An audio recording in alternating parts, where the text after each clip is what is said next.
We'll wait and see if some people come in. Meanwhile, I'm going to get some stuff set up here. Josh should be coming in here in a minute. A lot of news, a lot of breaking news, a lot of information with the trades. We're going to do a brief rehash on the season, and just, things that we saw, things that we noticed, nothing big, but we're just gonna do that for a little bit and then move on. We're gonna spend maybe about 5, at the most 10 minutes on the regular season, and then, we all know the end result, but there was some highlights and some things that went on during the season that could have made, that made or could have broke the season as far as, as far as the playoff thing went. So there's just a lot to unwind there. So anyway, I'm just excited that the Hurricanes won the Stanley Cup, and as is, I'm sure all of you guys are as well. But when Josh gets in here, we're gonna start and get this thing going. I'm trying to pull up some stuff here on a website that I use mostly. Here we go, and we'll just see if Josh comes on. He should be in here any second now. But as I'm waiting for him to come on, I'll interact with you guys. Just when you see oh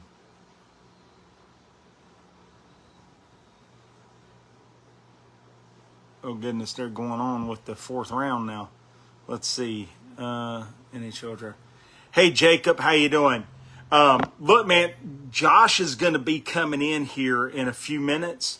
I think he's running a little bit late, but I'm getting some stuff set up. If there's something you want to talk about, hopefully I'll be able to see your comments in the comments and I'll be able to respond. But I'm trying to get some stuff set up here, and well, that didn't work out. Let's see here. Trying to get some stuff worked out here on the computer or on my tablet. So also, Jacob, if you're interested, we are on YouTube. I'm trying to get things to where we can go live there. We've got enough followers, but there's some other things that we got to get straightened out there as far as posting up some more shorts and getting some likes and stuff on the shorts there. And then we can go live on YouTube. We're also over on TikTok now. And I do some TikTok stuff every now and again. I'll be doing lives over there, stuff like that. So, but yeah, dang it, man, this thing, this website is just killing me. Here we go. All right, here we go. I don't care about that. Let's see here. Let me see if they've changed some stuff. Yeah, they did change it. Okay, great. Well, Josh is here, Jacob. So we're going to get started here in just a second. Yeah, we're going to get started right now. And, wow. What's going on, Josh? What's going on, man? Not a whole lot. So Jacob's here. You're here. Let's see who else is here. That's it. You and Jacob are here. Jacob, thank you for coming in, man. Really appreciate it. Josh, normally you can see the comments. You can see the comments. So if anybody comments, just read them out and we'll respond to them. Yeah. First of all, I just wanted to spend just a short amount of time on the regular season. Things that you saw that you thought made or broke that could have broke the season, and what made the season. And I'm going to do so as well. And I guess I'll start it off. Things that I saw that really made the season was how healthy the team collectively was. I know we had some players that were injured throughout the season from last season. Yep. And we also saw some players that have either been injured or sick pretty much their entire stint here in Carolina. Yep. And they played awesome. One that stuck out to me the most, obviously, was Freddie Anderson and his health condition, how it's been with his blood clotting issue, and how he rebounded from that. Also, how healthy he didn't get hurt or anything this season majorly. And then how he started off the season really strong, and he played awesome. And then come around and mid-season, the Olympic break came, and he just didn't perform. And Piotr stepped in, played a few games, came in at practice, and by this time we had looked at getting Bussey, and we acquired Bussey in the mid-season. Then Piotr shows up at practice one day and was like, "Hey, my hip's not acting right. It's this, it's that, and I'm really not comfortable." And he went to his doctor, saw the doctor. The doctor told him, "Hey, if you're going to do surgery, you need to go ahead and get it done now," and kind of put that in the forefront. I thought that was something that really could have sent the season in the other direction, because let's face it, Bussey hadn't really played in the upper level. He's never played in the upper level, so we didn't know. And we didn't see where he would have been a big factor, but we brought him in as kind of an insurance policy, and how we could lean back on him a little bit. And then there was Piotr, not Piotr, but there was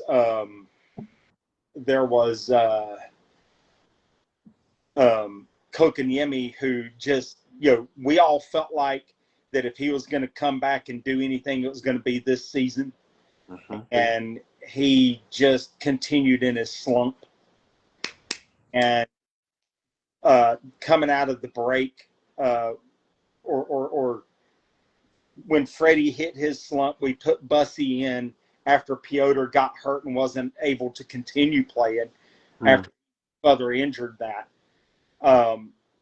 We saw Bussey in. Bussey broke both NHL records and franchise records in ways that nobody really saw coming.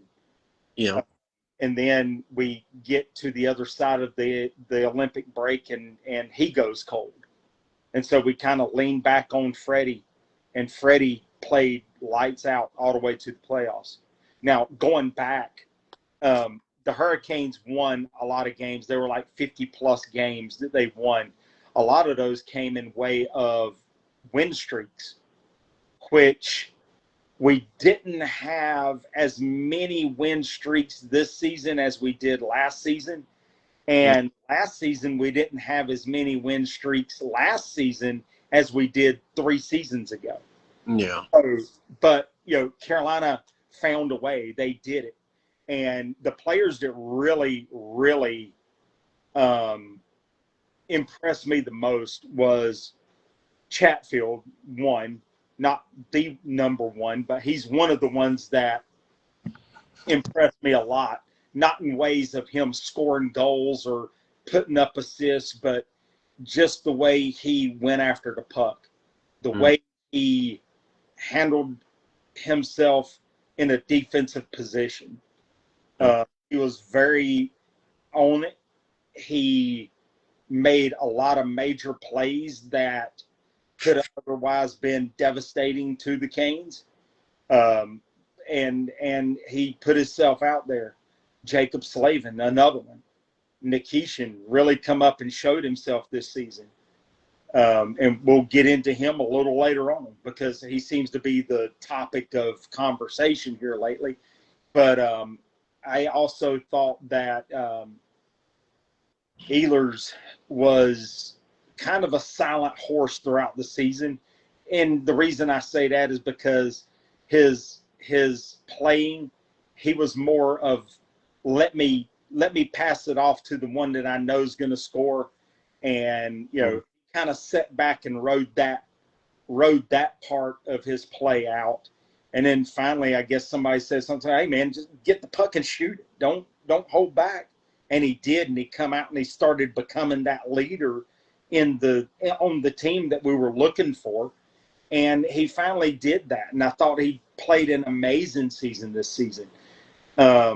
Jarvie, as we know, had that lingering injury from season before last. And he played last season injured. He played this season injured. And we got some news on that, but we'll share that a little bit later.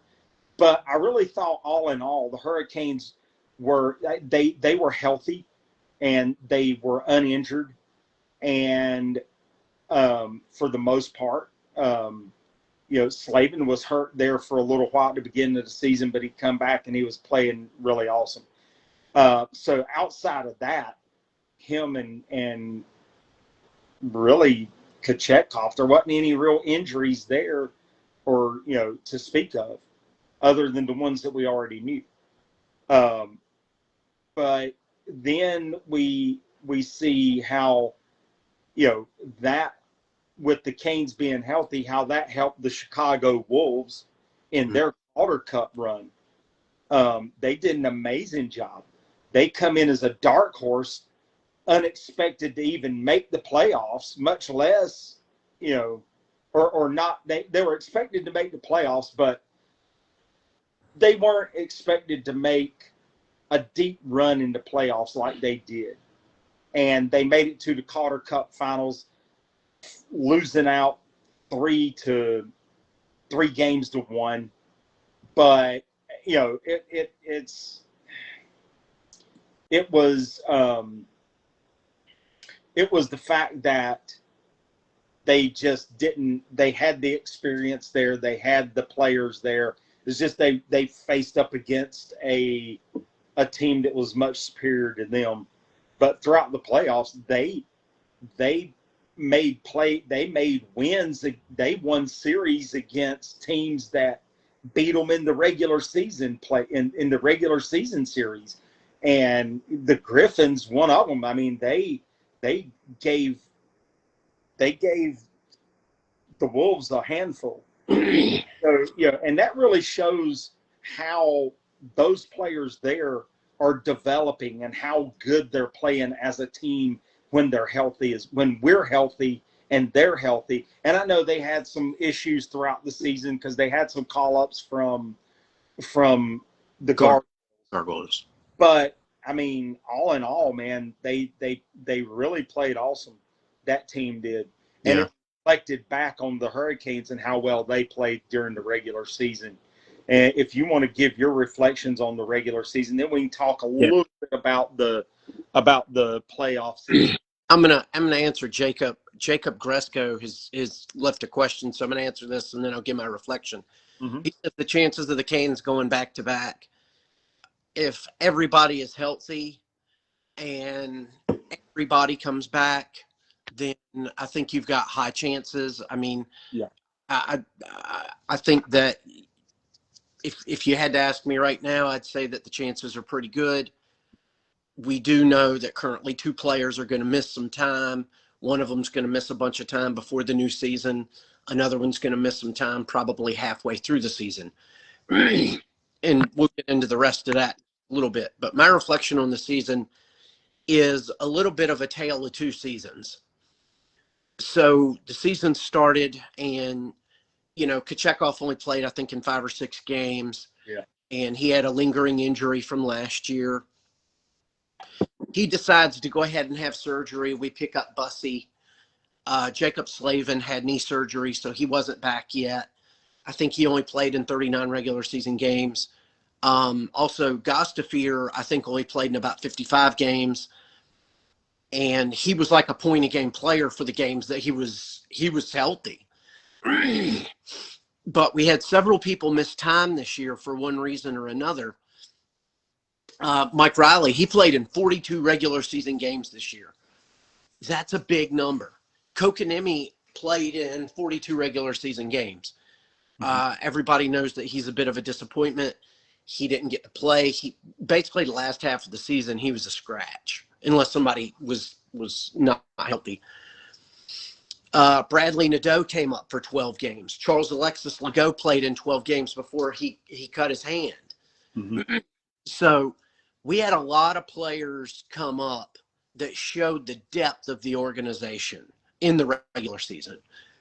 You had Kokanemi, not Kokanemi, but you had Charles Alexis Legault, Bradley Nadeau, Justin Robitaille played, Felix Ungersorum, Dominique Fensor, Ronan Seeley, Noah Philippe, Josiah Slavin, and Skylar Brendan were all spent time at some point or another and played a minimum of one game in as many as 12 games like Legault and Bradley Nadeau played.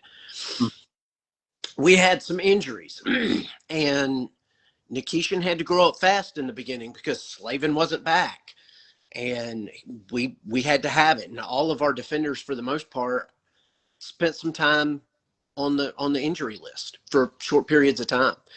Gostafir being, I think, the main one besides Slavin, who missed the most amount of regular season games.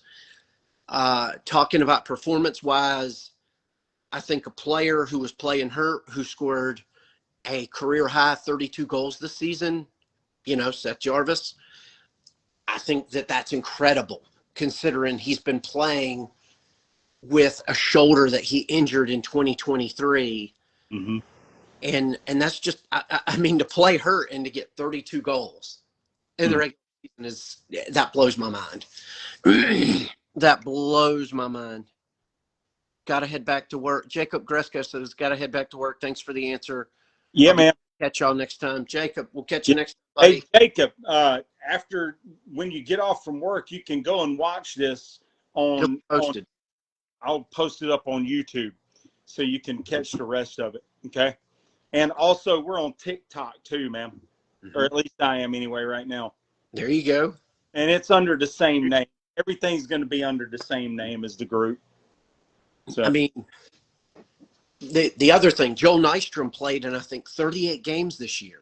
Mm-hmm. I think it was like 30-some. I think it was 38, but it was 30-some games this year he played. Yeah. We had help in a lot of places and played really well. Also, something else I want to touch on. Svechnikov didn't get a point in the first 7 or 8 games, I think. Mm-hmm. And then came on strong. Same thing with Ehlers. If you remember, Ehlers didn't get a point for his first 6 or 7 games and then came on strong. And Jackson, Blake, and Stanko, 2 others that I failed to mention earlier. Blake came alive. He had the 5th most points on the team. And, I mean, for a sophomore, his sophomore season, played incredibly and only got better as the season wore on and as we saw him bloom with Stankoven in the playoffs. The other thing that I want to talk about in the regular season, Stahl showing up night in, night out, face-offs, penalty kill, being there. Then they decided to put him on the power play. And if a lot of you remember when they decided to put him on the power play, that was a big move because typically Stahl played on the penalty kill, not on the power play, but he was on the first team power play. And when Gostafir was healthy, Gostafir quarterbacked the first team power play. Yep. So, and when he wasn't hurt, the power play did pretty well. Aho, I believe, had a career amount of assists this year in the regular season. It was over 50. I think it was like 50, 53, 52, somewhere in there. but he had the most amount of points on the season for our team. Ehlers was second most on the team. Then Svechnikov. Then you had Seth Jarvis. Then you had Jackson Blake. Then you had Gostafir. Then you had Taylor Hall. Taylor Hall, man, only got better as the season wore on. And once he was paired with Blake and Stankoven, that line just took off. Yeah. I mean, I don't know how to say it. And I mean, it was just lights out for them. I mean, that line really improved a lot. And I thought that, incredible. I thought that they did a really good job as far as like the way they communicated on ice was just spectacular. I mean, they made mistakes, yeah. Oh yeah. Make the mistakes like we had been seeing as they were paired up with other lines and stuff. And I just really thought that come together perfectly. Well, when they moved Ehlers to the Stahl line, I feel like they meshed really well. Yeah. What's going on, Ron? Ron's watching. What's up, Ron? What's going on, bud? Hope you're doing well, man. There's been so much that happened during the regular season, and a lot of contributions that didn't show up on the score sheet. You talk about Chatfield and the way he played this year with that incredible speed and the defensive ability that he added. You talk about Mark Janikowski finally finding his role. Yeah. Penalty kill. Bring him up whenever you mention him. But yeah, did awesome. I mean, we had some incredible players. Mike Riley pitching in for, I think, 40 games during the regular season he played because of injuries. That at one point or another, Sean Walker missed a few games during the regular season. Gostafir missed a bunch of games.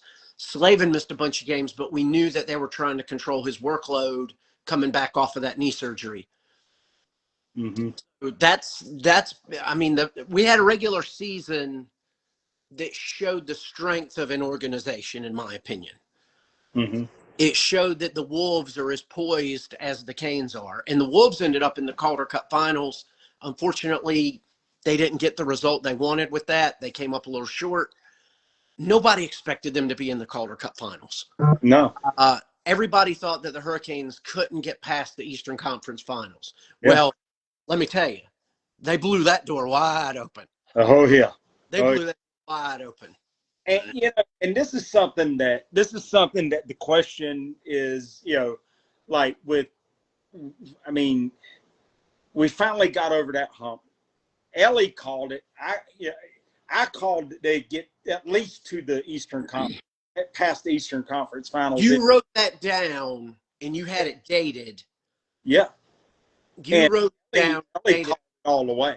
I mean, because I told you, write it down and stick it in an envelope, and we'll revisit that at the end of the season. And you called that, gosh, what was it? September? Yeah. It was early October. Yeah, it was at the very beginning. No, it was before that. It was before I interviewed Jeff Daniels. And I can't remember exactly when that. I think that was in, let's see, June, July, August, end of August. Dated it. Remember? I know you dated the paper because I told you, I said, write the date on it, write it down. Yeah, that was the date that I was going to open it up, and that was August, I think. Yeah. August sometime, 29th or something like that. I mean, I've got nothing but mad respect. You called that. But dude, and this is why I did that. And I'm going to tell you right now, this is exactly why I did this, because the players that we acquired during the previous season, and then the players that we acquired in the off season, I was like, you know what? We've got these players, and some of them we saw in season before last play a little bit as we acquired them. And so I knew what we had in them. And then what we got in the offseason this past season, I was like, oh, yeah, they're poised to make a Stanley Cup run. And I had that gut feeling that I could not shake. And it was, we're going to the Stanley Cup. You were right. And I just kept, every time I would talk about it or think about it, or what, that same feeling kept coming up. And I was like, it's going to happen this season. We're going to win or lose, we're making it to the Stanley Cup Finals. And so I was like, let me write it down. I'm putting it in the envelope, after, whenever we were talking on live or whatever it was. And I was like, yep, I'm going to put it in the envelope. And then I decided I'm going to write around in a circle the name of the group and all that, date it, and put the date on the seal, and hand wrote a seal around the seal part of the envelope. Yeah. And I said, yeah, that's what I'm going to do. And so that's what I did. And I had the interview with Daniels, and he's just like, well, man, he said, he was like, from the way he ran to us, like, hey, you just made a brave call, but I hope you're right. I hope you're right. And three stats. I got 3 stats for you that nobody saw coming. And I guarantee you nobody in the group saw coming. 3. No. You know I'm a numbers guy. I look at numbers. I'm analytical that way. The first one, can you tell me who led the team in points in the playoffs? Jordan Staal. No. Jackson Blake. Jackson. Oh, okay. Yeah. That's 1. Nobody saw that coming. No. He had 13 assists and 7 goals. Number 2, who averaged the most time on ice in the playoffs?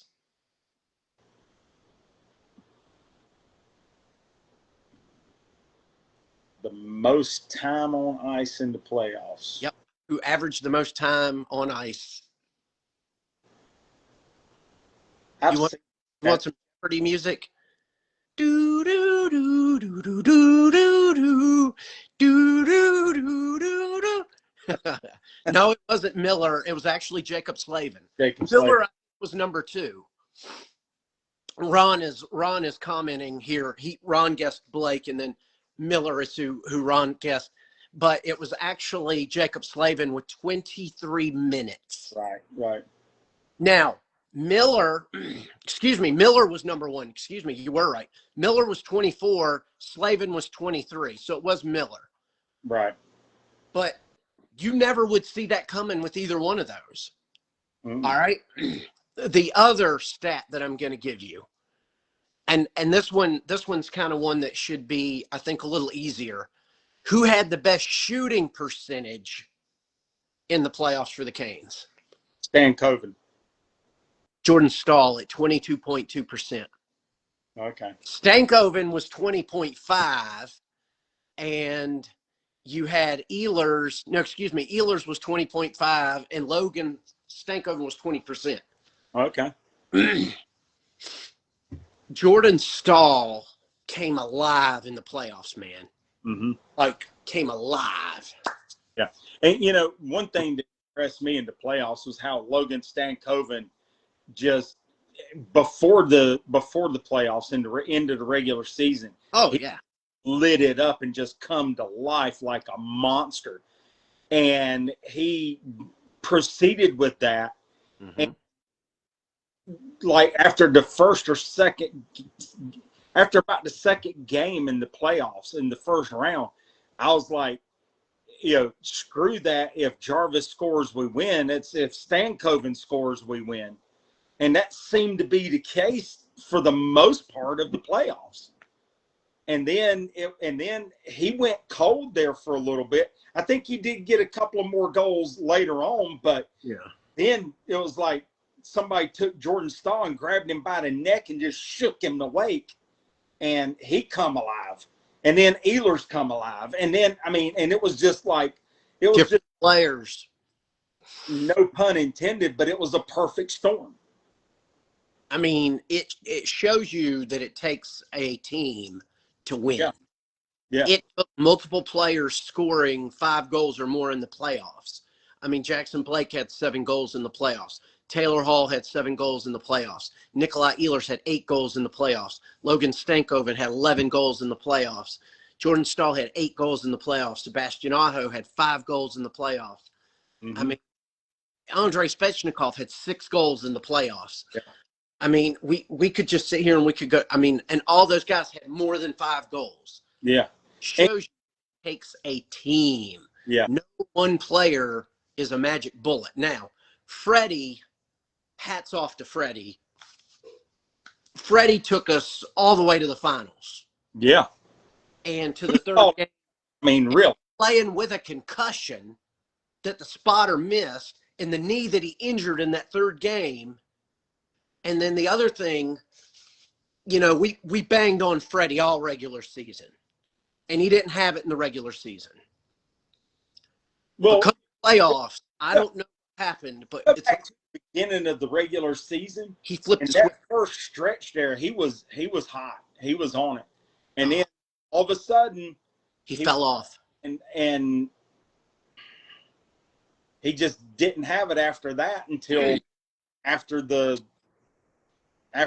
Olympic break. Well, Bussy fell off after the Olympic break, if you remember. Yeah. He was real hot, and we had the Olympic break, and Bussy fell off. And about that time is about the time that Anderson slowly started getting better each game. Yeah. He started building as we got towards the playoffs. Yep. And my hat is off to Anderson. My hat is off to the bus. You know, yep. Phenomenal job. Anderson got us there in the playoffs, and then Bussy carried us the rest of the way in the finals. And, you know, I'm going to say this, you know, you and everybody in the group that's been in here for at least a season or two. Oh, yeah. Knows that Freddie Anderson has not been one of my favorite goalies at all. And I even said, and I've said it every single time, I will give accolades where accolades is due. And damn, man, he has earned his accolades this season. Yeah, I am telling you. And you and I both, every season, we have said, if Bussy, if Anderson is well, if Anderson is healthy, he plays great. And we saw that at the beginning of the season. And then we saw that toward the end of the season. And we definitely saw that in the playoffs. You could argue. He has been. You could make the argument. He has been that player, that goalie that we all knew he could be, that he never was. He showed out. I mean, he showed up and he showed out. I mean, you can make the argument the Conn Smythe is supposed to be the most valuable player of the whole playoffs. And yeah, Jordan Stahl won it. I don't take anything away from what Stahl did. No. But Freddie carried us through the playoffs. Yeah. I mean, until the last 3 games of the playoffs. Yeah. I mean, you can make the argument that Freddie or Stankoven could have easily both been in the Conn Smythe voting. I think somebody said that Stankoven finished second. Mm-hmm. I mean, Freddie played so many games without a break consecutively, like until that third game. And I mean, losing a family member who was his agent and his friend. Yeah. And then getting hurt. And of course, it came out later, they told us he had injured his knee. And also they said that they thought he'd had a concussion and that the spotter had missed it. Yeah. Hats off to him, to Freddie. Freddie got us there. Yeah. Yeah. No, take that from Freddie. And this is point on that. Yeah. And in total honesty,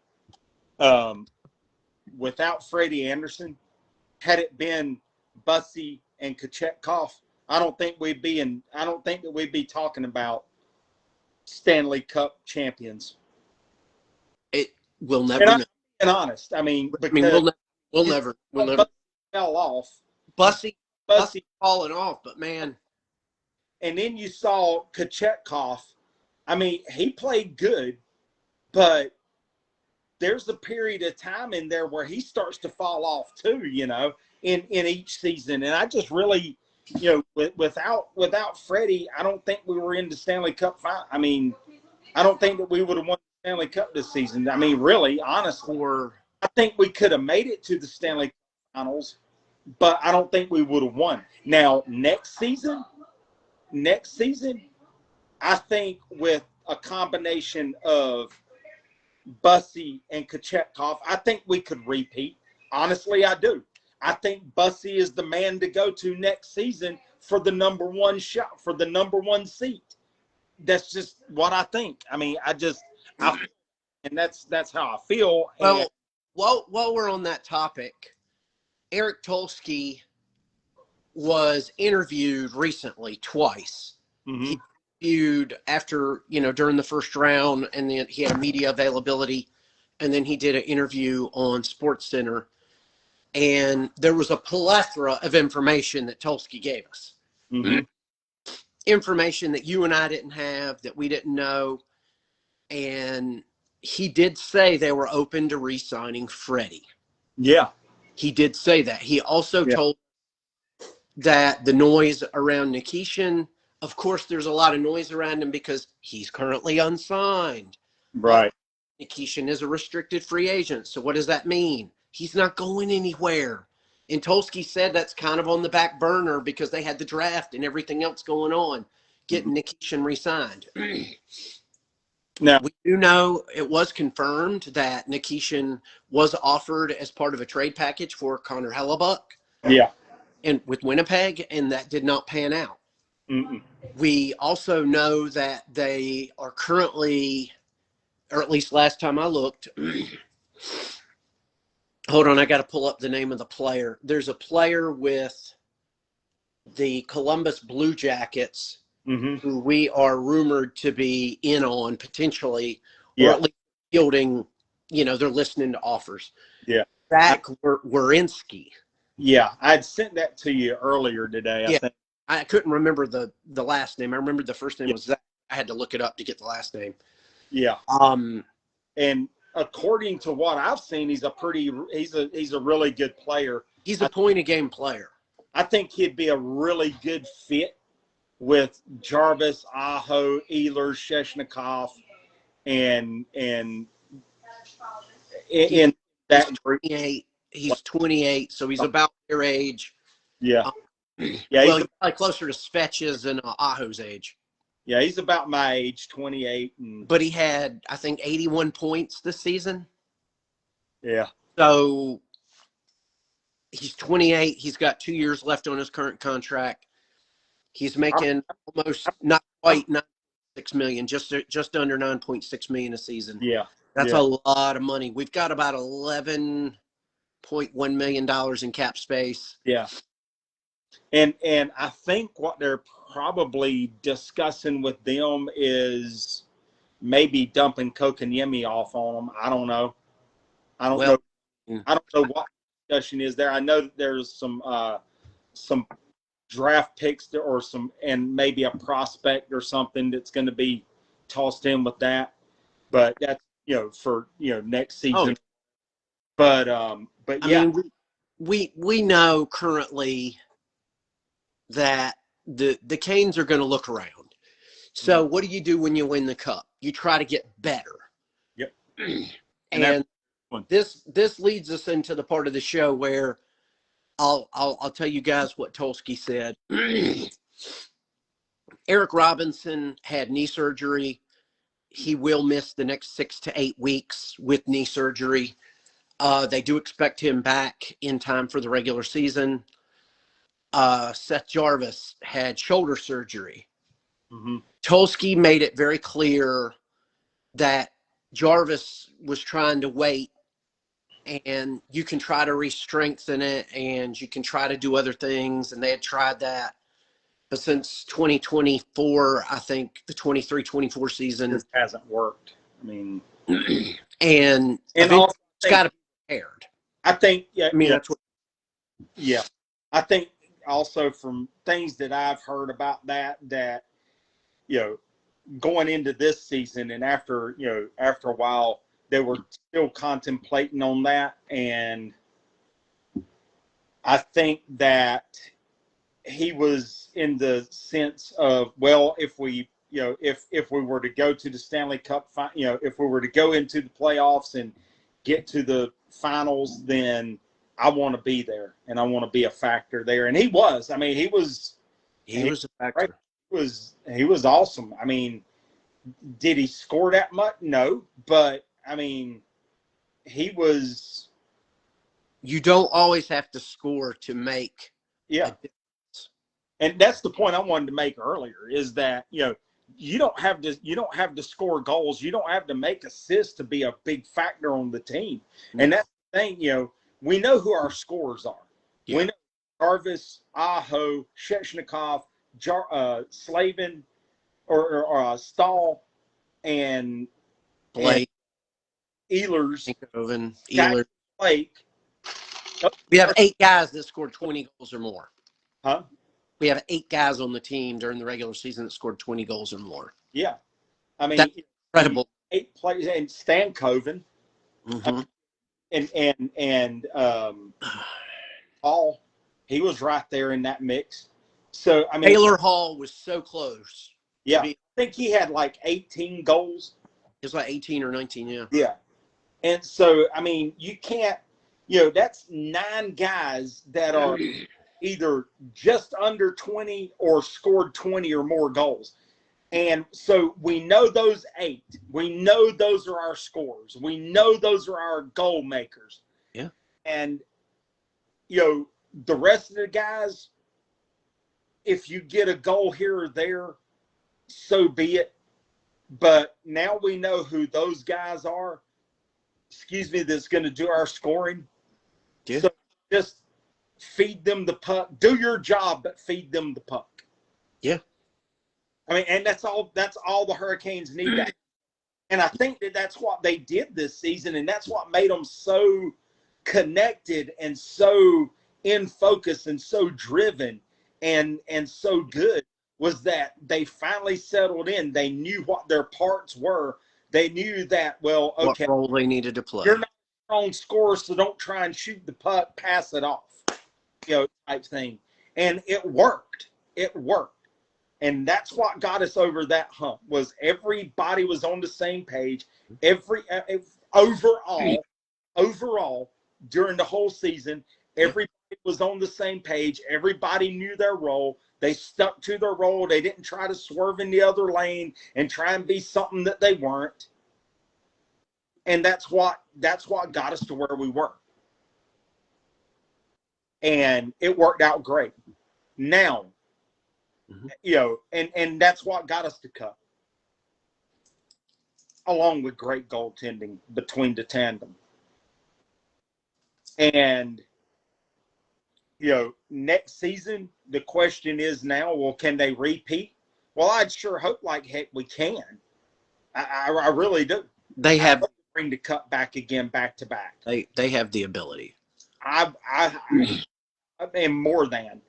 And I'm more confident in that this season than I was last season. And here's why. Because we saw an AHL team, number 1 or number 2 throughout the season, in the top 3 throughout the season in their division. Yeah. And they come up and they went to the playoffs and they played their asses off with a great leader in Spiros. And you can say what you want to say, but Spiros Anastas is a great leader. He did really well with the team. And, I love how, in talking to Spiros and texting him on the phone and us talking like that, I love how he interacts with each player. He knows each player on a personal basis. And he knows, he just knows. And a lot of coaches, Brendan Marr's like that as well. Brendan Marr tries to get to know his guys on a personal basis, individually. And there's a lot of coaches out there that don't. And they could care less. It's your personal life. Leave it outside. Mm-hmm.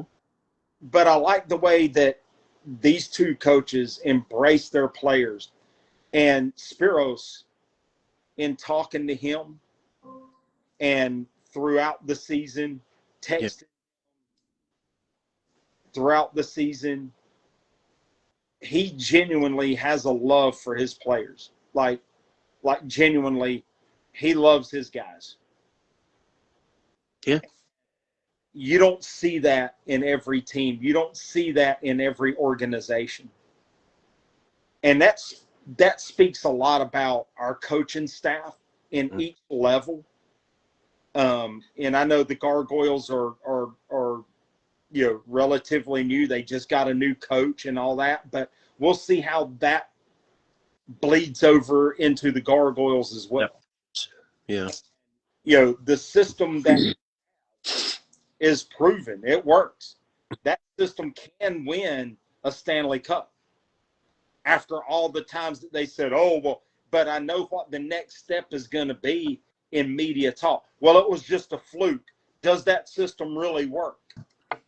Well, the Florida Panthers had already proven that system can win because they run the same system we do. Yeah. But ultimately, of that system, that's all. We have the best opportunity to run it back. We have currently 3 free agents on the roster. Everybody else is locked in for at least next year. Mm-hmm. You got Nikishin, restricted free agent. You've got Mike Riley, who is a unrestricted free agent, and then you have Freddie Anderson, who's an unrestricted free agent. Yeah. Go ahead. I was going to say, I'm beginning to believe that Tulsky and Rod believe that we need 3 goalies to win. I think so. I'm starting to believe that based on the fact that we are carrying 3 goalies. Mm-hmm. And obviously we know that Kochetkov was out. That was part of the reason they picked up Bussy. Tulsky did say in the media availability for anybody who's watching that if for some reason Anderson doesn't come back, that he feels comfortable with Kochetkov and Bussy tandem. I know that they had said something that they were going to try and retain Freddie. They were going to make him an offer. Well, I know they're going to make an offer. And so if Tulsky said he's open to have him back, then I think that means they're going to put an offer out. We do know, for the exception of Mike Riley, Nikishin, and Anderson, everybody else is already locked in for next year. Yeah. Tulsky also did say he was open to having Mike Riley back. Mm-hmm. On the flip side of that, for any of you who've been following along, Joel Nystrom signed an NHL contract for next year. Mm-hmm. Are we going to carry 8 defensemen? I don't know. I think we could carry 7 and then leave Nystrom down with the Wolves again if we need to do. Okay, but so him enough to keep him. Yeah. So just to inform everybody, they just completed the 5th round of the draft. Yes, they did. So I don't think it's on TV. I was tuned in earlier. I didn't see it. It's on YouTube. Is it on YouTube? Okay, so I'm following it on one of my websites that and they actually have an NHL draft track where they show what each team was doing.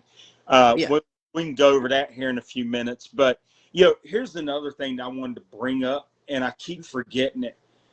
But it's how they've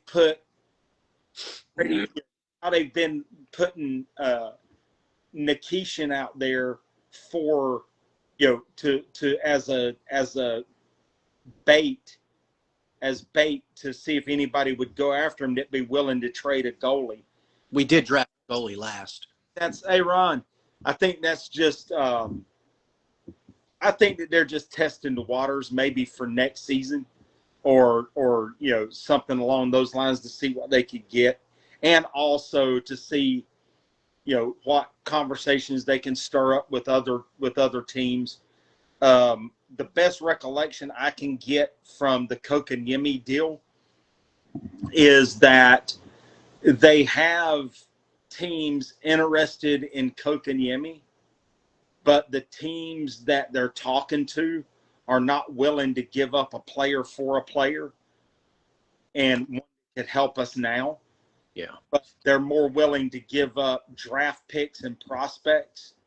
And to be honest with you, you and I had that conversation yesterday. We are both in agreement that we know that Tulsky is not interested in draft picks and Not in future draft picks. It's got something that can help us now. he's not interested in draft picks and prospects. He wants something that can help us now, something that can move us forward, something that's going to make us better. And those two things are not going to get it done. He wants somebody that's proven. He wants somebody that's good. And if they're not willing to negotiate, then okay, then we're done talking, move on. And he's proven that year after year. And I think that with that mentality, that's a good mentality to have. And I also think that if he holds to his guns, then he will have a good opportunity of bringing a better player in with somebody who's a little bit more serious about obtaining a player. And I think that's what it is just being, he's got to look at it as, okay, well then, if you're not being serious with me right now, I'm not wasting my time on you. And he moves on, and that's how they got to be. And that's pretty much how they have been throughout this trade and this draft. They've been very choosy and picky, which you have to be. And does that ruin opportunities for the trade system this season? It might overall, thinking on now, but in retrospect, we'll look back on and say, well, maybe that was a good idea for him not to do this or that. And, and then you look at in the draft now, last they traded a draft pick to go deeper into the draft. And in that same draft pick, they traded it for 2 draft picks further back in the draft. And, it just shows how far advanced Tulsky is thinking rather than just right now, but also in the future. And I think doing that to help the AHL team out, to help the ECHL team out, and also, wherever else, and maybe even having a few prospects that we can play with to trade, maybe for a free agent or something like that, or maybe even signing a free agent in free agency when that hits in next week, I believe it is when free agency starts. So we still have opportunities there to pick up a player. It's not just, and then we can let a player or 2 walk and not have to worry about it. But, I think what he did last night in making that one trade for a pick and going further back, I think in the long term, that's going to help Chicago Wolves. Or in the short, it's going to help. In the short term, it's going to help Greensboro. It's going to help Chicago. And long term, as we've seen with previous draft picks, it's going to help us in the near future. Now, with that being said, the better players that we've gotten into draft and that we've seen has come from later draft picks. So, the last 3 years has traded back in the first round. Mm-hmm. Okay. He's traded back and he's collected more picks. Yep. Now, just draft a player, for anybody who's watching, doesn't mean you own that player. That means you own the rights. And you sign him to a contract. You usually have what's up, man? 3 years to sign him to a contract with your organization, or you lose his rights after that and he goes back in the pool of current prospects that can be drafted. Yep. Now, like this year, we traded back once, then we traded back a second time. We ended up with 2 second-round picks, a 3rd rounder, 2 4th rounders, and 2 6. Yep. We have currently finished the first 5 rounds. We have 5 players. We signed William Hackinson, who's a defenseman. Then our second pick in the second round was Wigo. That one that you're at, that was the Predators pick, because they haven't changed that on there. It was the Predators who got that one in the first round. Yeah, but I'm going with who we've drafted so far. Wigo Sorensen was our second draft pick this year. He's a center. Our third is Zach Lanzard, who's another center. Mikey Burchild, who's another center. And then our last draft pick that we used, which what you're saying there, they haven't got 6th round yet, is Ryder Fedorov, who's a goalie. Now, Ryder Fedorov is 18 years old. Yeah. So probably getting ready to go to college. Mikey Bearchild, a center. Zach Lansard, another center. Wiggo Sorensen, another center. And then a defenseman. Right. And by Off. we picked up isn't a right shot, he's a left shot, which is kind of odd because the one thing that we don't have a lot of in our organization and in our is right-handed defensemen. Yeah. Or right shot defensemen, I should say. Right. Yeah. We got all left shots and but those are the current players that we have. You know, Joseph Jones asked, did we trade Nikishin? No, we have. And I think what they're doing is they're just testing the waters to see what they would get. Like earlier, he's a restricted free agent. He's not going to go anywhere. He's not going anywhere. No. The only thing they can do is go into arbitration and argue over his salary. That's it. He can't be traded off. I don't think he's going to go anywhere unless somebody offers us more than what he's valued at. And that's something that Kyle and I had a conversation about yesterday. Matter of fact, before Tulsky had his media availability, we had even discussed Jarvis and his shoulder. And then come to find out, Tulsky tells us Jarvis is going to be out 6 to 8 months. Yeah. And we were literally on the phone when that broke, talking about that. And as soon as we hung up, or right before we hung up, you saw that break, and I was like, holy crap, we were just talking about that 5 minutes ago. Yeah. Joseph, the other thing that I'll tell you about Nikishin is it appears to me he is asking for a fair amount. I don't know what the term is and how much the money is, but my understanding is he is asking for a fair amount. Tulsky did say in the media availability, if you want to go out there and watch it, he did say that Nikishin, it's not that they haven't signed him, it's just they had the draft, and then they were in the playoffs playing for a Stanley Cup. So they just haven't gotten around to his extension yet. Mm-hmm. He said that obviously they're open to it. They said any player who's not signed, obviously there's going to be things around him and people are going to think he's available. Well, he may be available. Yeah. If someone's willing to overpay. Mm-hmm. Yes, Robinson had knee surgery. He's going to be out 6 to 8 weeks, Joseph. He just commented that down below. That's something else that was also revealed in the media availability from Tulsky. He had also told us, to recap this for you, that he's open to re-signing Mike Riley. He's open to re-signing Frederick Anderson as well. Yeah. So these are things that we all knew, but he just has kind of confirmed everything for us. And we just went through the players that we had currently drafted, which right now, I believe the Sabres are on the clock. Yeah, currently I think the Sabres are on the clock with the draft tracker in the 5th round. So some things I want to bring up and is during the season, you mentioned that there's going to be some things coming as far as the group is concerned. Mm-hmm. You may be shifting some things more over towards YouTube. Yep. And there was some other things that I had in my head that I've finally come out and done. And number one, that is growing YouTube. We've gotten up to 50 subscribers. So if you haven't subscribed there, go there, subscribe. The last thing that I need to do there is get more short videos posted up and people going to them, liking them and stuff like that, watching them, and get at least 50 people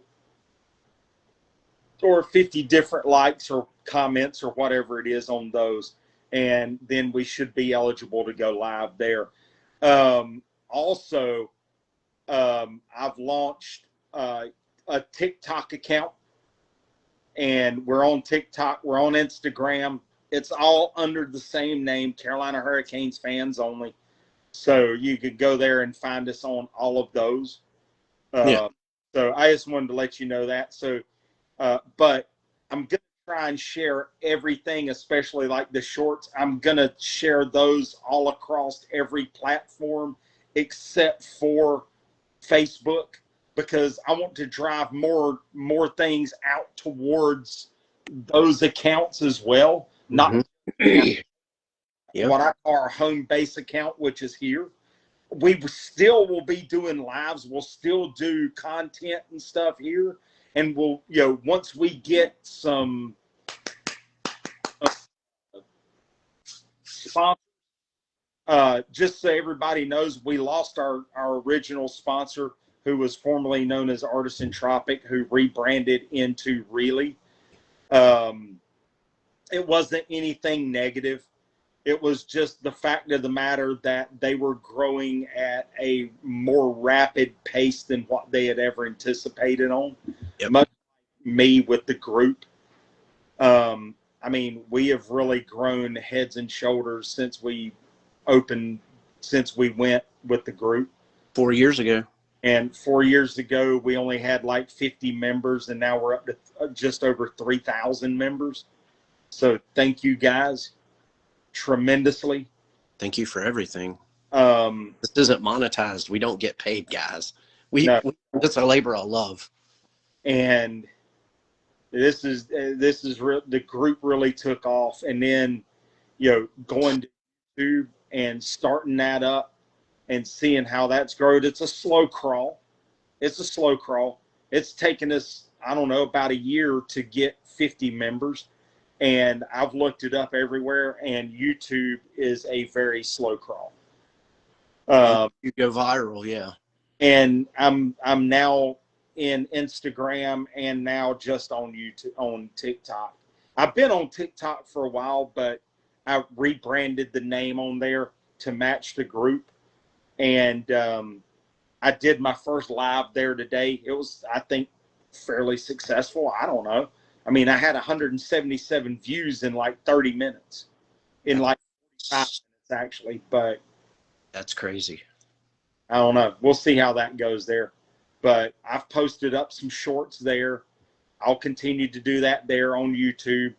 I'll share some on Facebook every now and again, but my main thing is drawing that attention more toward other social media and getting it out there. So if you guys are on any of those other platforms, TikTok, Instagram, YouTube, go there, follow channels out there, and support us there as well. Another says, how long have you had the group? This group I've had for going on 4 years. May as well say 4 years now. Yeah, it's been 4 years. Because actually I started the group up in between the draft and the start of the season when we started it up 4 years ago. Mm-hmm. And it was right just about this time that year when we started it up. When I started it up, Josh hadn't come along yet. So it was me with the idea and with my wife's support starting it up. And I told her, and then Josh come along. I was like, me and Josh has been friends for years, and I knew he was a big Hurricanes fan and NC State fan, and he come along. I invited him to the group. He come along, and he's been a part of it since. And I told him, I said, we're just going to give it a good run for a season, see how it does. If it grows, it grows. If it don't, no big deal. Throw it away and start all over again with something, And yeah. It worked. It friggin' worked. I mean, it was awesome. We have a good enough farm that we don't need to draft a now player. Yeah, that's true. Yep, that is very true. Ron told us that. Yeah. We haven't drafted. We didn't trade Nikishin. He's still currently with the team. Tulski said that they're waiting. Sorry about the statement. Oh God, here we go. Yeah. Here we go, Ron. Yeah. I think I fixed my comment issue. I had to turn the comments off for a little while and then turn them on. So now I can see the comments for a little bit. That's funny. That's awesome. Yeah. That's hilarious. Ron's a comedian. Ron's a comedian. Ron's a UNC Wake Forest or he's a UNC fan. Duke fan. Yeah, I know. UNC fan. Yes. But Ron, Ron coincidentally works for the same company that we worked for. me too, Ron. And so I know Ron from the same company that I know you from. Yeah, yeah. And of course, Ron moved on from the location that I was in, but Ron's a good guy. I like Ron. Yeah, Ron's cool. But I just want to try and grow that. Also, guys, even though we lost our only sponsor that we had, we had up to 3 sponsors at one time. We lost one due to stupidity. Stupidity, not on our part. No, because we had an agreement, and I guess I wasn't really stupid. It was just miscommunication on the agreement. And looking back on it, it was no fault of mine. It was no fault of theirs. No, it was a miscommunication problem. Just didn't work. There's no ill will. No. It is what it is. I mean, if there's ill will held, it's him against me, but I don't hold any ill will. I mean, it was what it was. It was miscommunication, and we lost that sponsorship because of miscommunication. We had another sponsor that came on. The guy either he moved up, moved out, or whatever, and we lost that sponsorship due to that. Unbeknownst to me, I didn't get any heads up on that. No. And then Artisan Tropic EI really they really REELIE. You can go there, you can do your shopping still. They have a great product, and I won't ever say that they didn't. And Poppy Sodas, I will never say that they didn't have a great product, because they did. I enjoyed both of their products, and I'll continue to buy both of their products. We need sponsors. Huh? We need sponsors, people. But I am heavily starting to look around and see what's out there, see what the feel is, see what our part could be with them. And I've got emails waiting to send. This week I'm on vacation, so I will be at the developmental camp. I would no to tell all of those, huh? No to all of those. When you said wait for it. But I'm gonna be working on. I don't know. I really would like to get to the developmental camp and see, if I don't even know if it's available to the public. It is. It is? It is. I may, and I would love to try and get up there and go, but. So they've got media availability. They have on-ice practice. They have a schedule out on the Carolina Hurricanes website for it. They actually posted the schedule of what day and what's happening, and it is free admission, open to the public. Yeah, what times is it during the day, though? It depends on the day. Like the first day they get there, they're arriving, and I think they're doing interviews. So obviously they won't be out on the ice. And then like the next day, like they've got like a skills session between 11 to like 2. And then like the next day they've got like some type of player development. It's at Joseph, it's at the Invisalign Arena. Or whatever. It's at the Lenovo Center. It's posted up on the NHL Carolina Hurricanes website. Yeah. Matter of fact, if you hang on, Kyle, I'll pull it up while I'm on the give me 1 second and I'll pull it up for you. All right. But they listed the they listed the God, what do you call it? Like the schedule for it. Yeah. I'm just trying to find it. Tentatively, I will be out of country probably the middle part of September. All right. Are you ready? I'm going to give you. Well, yeah, hold on a sec. I'll be out of country tentatively about the middle part of September. So whatever's going on in that section of Carolina Hurricanes hockey, I'll miss for a couple of weeks. We're going to go back to Brazil and visit. Yes, Joseph. The Iceplex is Invisalign Arena. Yeah, It's where they're still doing. He had asked the question, "Are they still there?" They yeah. are. Go ahead, Kyle. But I may end up, if I have a day where it's open to the public and I can go, I'll probably go. There's 3 days. 3 days where they're going to be on the ice, and you'll be able to see them. Mm-hmm. Monday the 29th, 10 a.m. They have a skills session.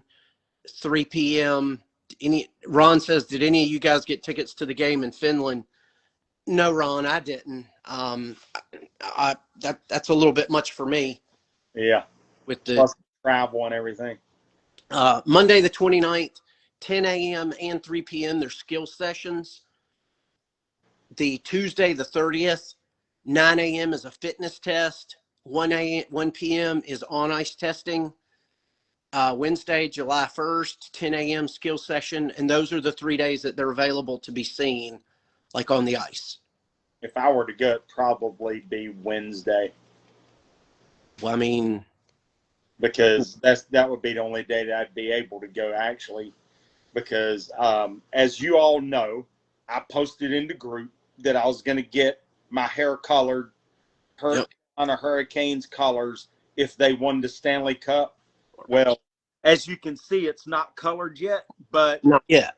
Come Monday, I will have Ellie. She's going to go with me, and the girl that's doing my hair is the one that does Ellie's hair. So she's gonna get some bleach, and my hair's gonna be bleached white, and then she's gonna go back and put red and black highlights in it, and along with the bleach highlights. So it'll be pretty awesome. I can't wait. I'm actually excited. I'm pretty sure at work I'll get picked on, but I don't care. Screw them. Who are they? They don't eat with me. They don't sleep with me. I don't like them. I don't love them. They don't, I mean, everybody knows. I don't have sex with them. With you and men want to be inside you. Huh? What? I'm totally messed that up.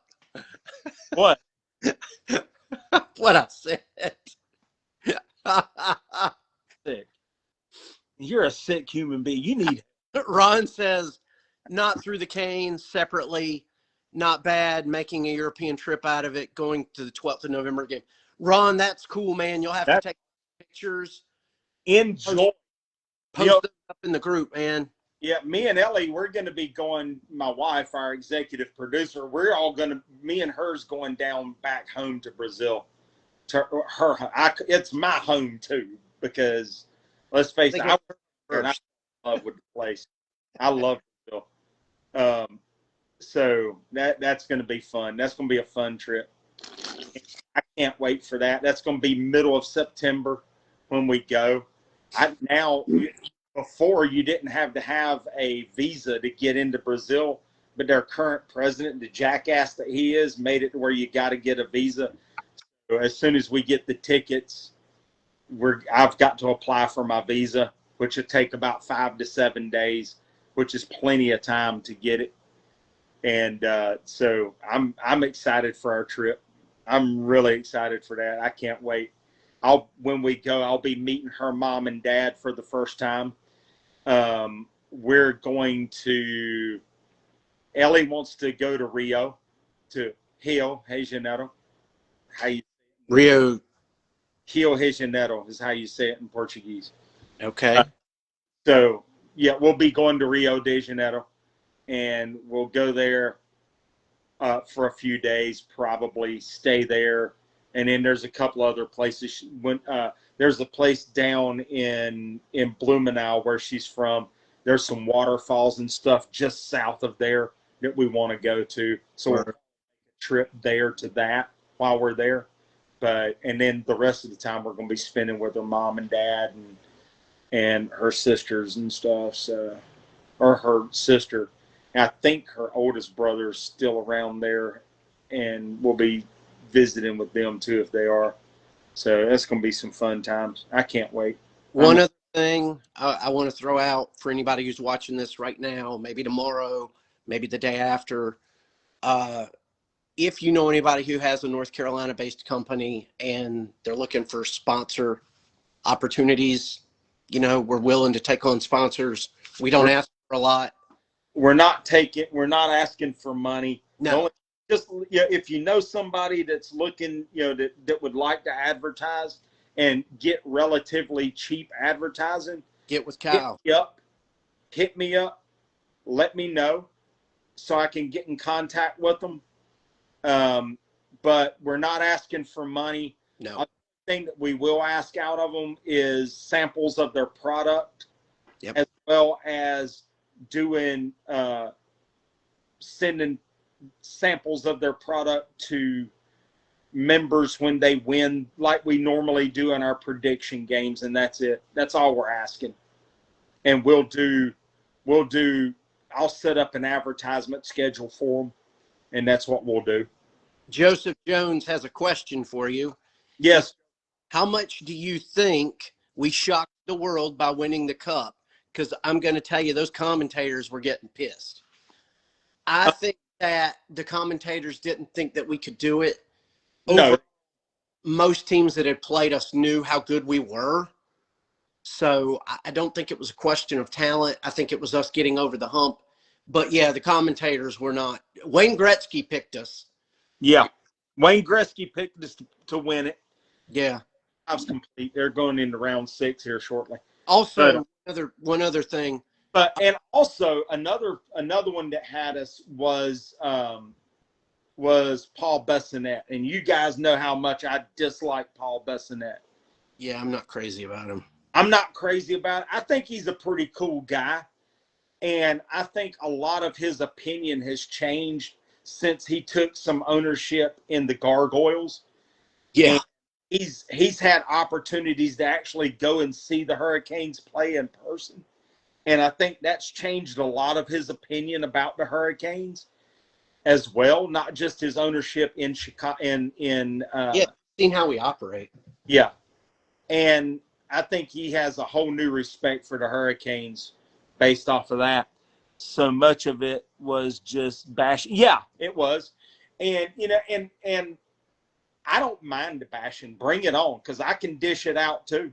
I mean, I can bash every damn team out there with the best of them.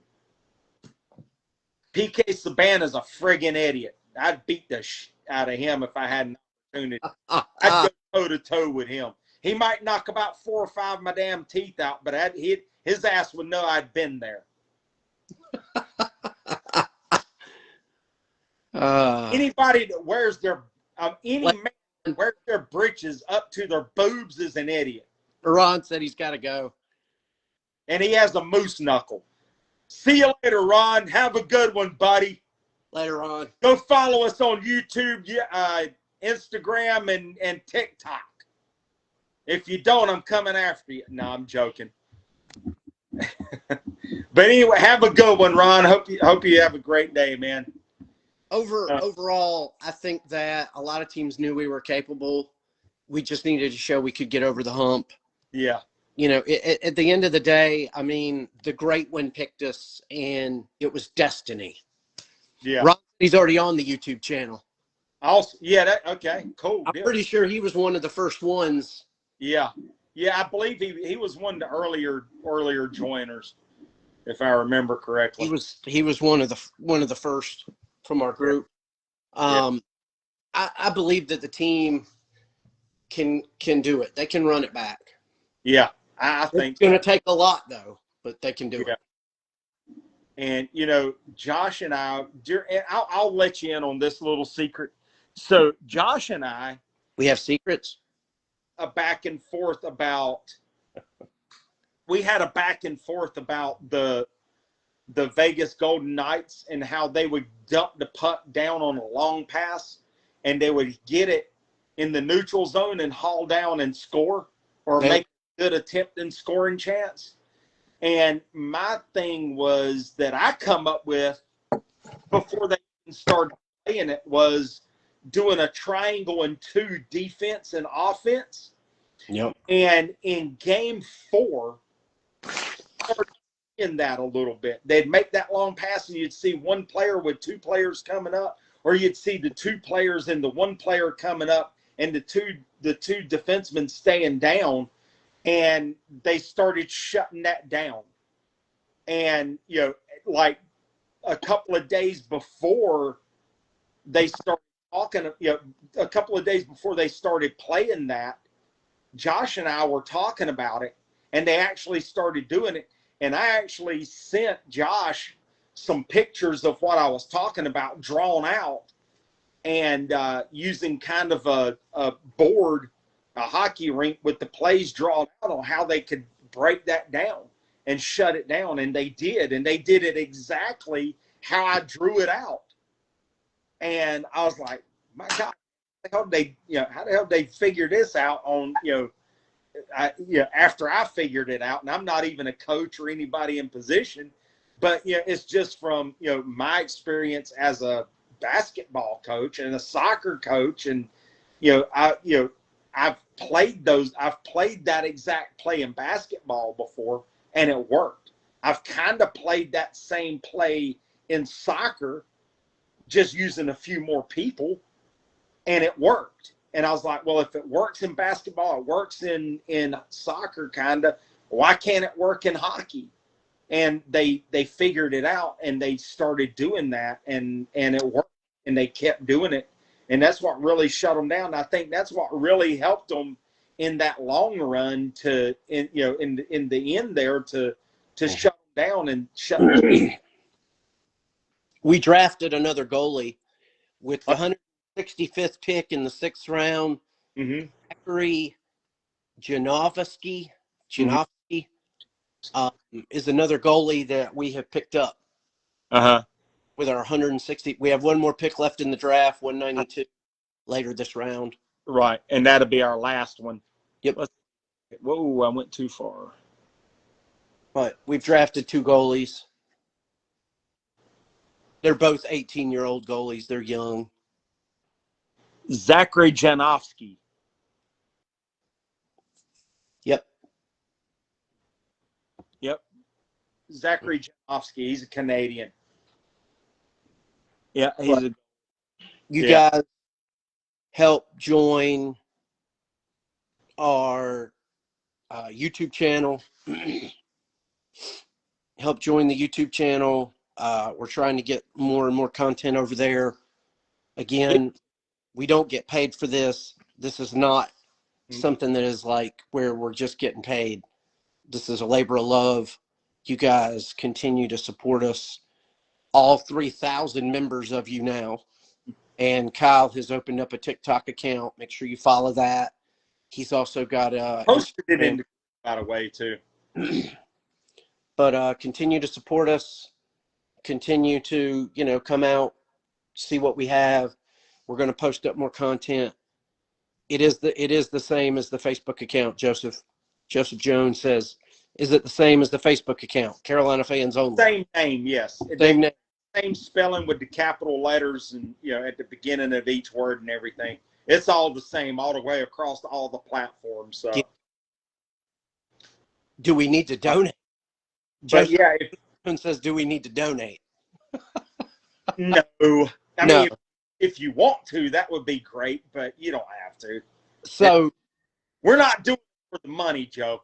Joseph, we don't know how long you've been in the group, but the whole reason that we get sponsors is for giveaways. It's not so that me and Kyle make any money on it. When we get sponsors, usually we want some of their product to try out, but the majority, like with Relay and like with Poppy, we were doing giveaways where they would drop ship it direct from their factory to whoever won. Like Kyle would get them your information when we had sponsors. So us having sponsors isn't for really our benefit. No. I mean, eventually I think at some point Kyle and I would love to monetize the channel, which means that we make enough money to maintain it and keep it and continue to do giveaways. Yeah. Because that's the majority of what Kyle and I really like to do. And Kyle's done a ton of legwork with sponsors and sending letters out. And again, we're not expecting for a check. No. We just want product to give away to try to get their name out there. Yeah. And, and the, I support our sponsors. I support, and I'll continue to support our past sponsors. But there were some good people, man. They're really good to work with. Also, they were good to us. I mean, my contact with Reilly was or Artisan Tropic Reilly, whatever you want to call. He was a really good, down to earth guy, and I had an open relationship with him where I could just say, email him, call him, whatever. Yep. And he would always respond. And great, man. No hesitation. And when I hated that they were looking to it when they first started, they were strictly online. Yep. They were only in Whole Foods and Harris Teeter, Sprouts, because Whole Foods is Whole Foods, Sprouts, and there's another grocery chain that they're involved with. They're all in together. And they were in with them, and I think Whole Foods may be in with them a little bit, or Harris Teeter. I think that's a totally different thing there, but they were in Harris Teeter and Whole Foods, Sprouts, and that chain. And they were that way for about a year. The second year with them, they started taking off, and they were taking off mainly. They're based out of Charlotte. Mm-hmm. My contact is in Texas, and they started doing a lot of growth in Texas. They opened the gateway to what is it, Costco. And once they got into Costco, they grew in Southern California and in Texas.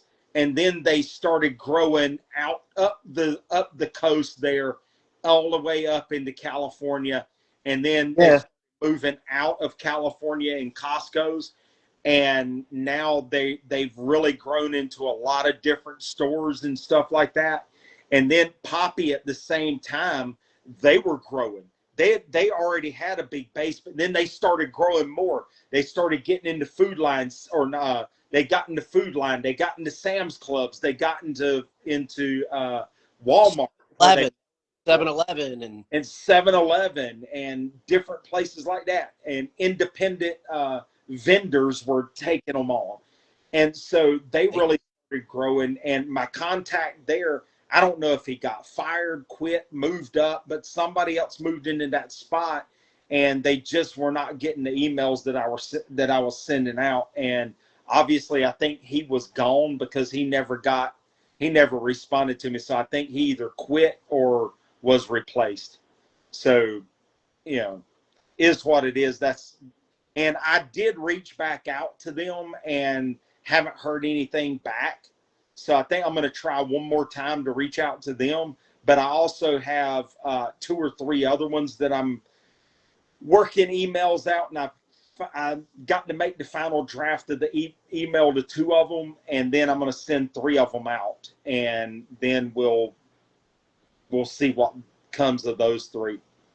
But yeah, I'm very excited as to the way that that's going. It's really exciting when you get a yes from a potential sponsor. Absolutely. But it's also at the same time disparaging when you spend that time making emails and revamping emails and revamping emails again and cultivating relationships for drafts, and you spend 5 or 6 hours drafting these emails to perfection, and then you send them out to get a no. That's kind of disparaging, but I also know that for every no, for every about 100 no's, you're going to get at least 1 yes. So I'm glutton for punishment like that, and I'm in for it. So I'm going to continue working on getting sponsors, and the more sponsors, the better, the way I look at it. Fuck yeah. So, um, I'm I haven't lost or nor will I get rid of um, our contact with Reilly's email address. I'll continue to keep in touch with him Well, yeah.